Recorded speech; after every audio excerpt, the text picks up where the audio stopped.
Hi, I'm Chris Gord with Skydive Fargo. We are the largest skydiving center in the state of North Dakota, and we service all of North Dakota, northern Minnesota, and much of South Dakota for people that want to come out and go skydiving. Just like everybody else with an airplane, we needed to find a solution for the ADS-B mandate that started. And what we originally priced out was a Aperio ESG, and right before we got it, we ended up transitioning to a wingtip UAT model simply because of the price. The price was very affordable and it looked great price-wise. We started out with that wingtip model and in the end had nothing but troubles with both the unit and the customer service we got in trying to get that unit to work properly.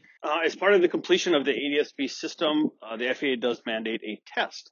And the problem we had is the tests were failing repeatedly with our UAT model.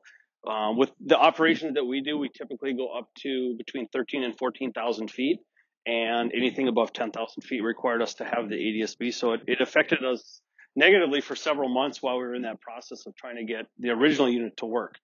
And we ended up getting rid of that and getting a Stratus ESG in the end, which was the same unit we wanted to go with in the first place. We got the Stratus ESG. It was installed promptly, and we were back in action day one with the Stratus unit.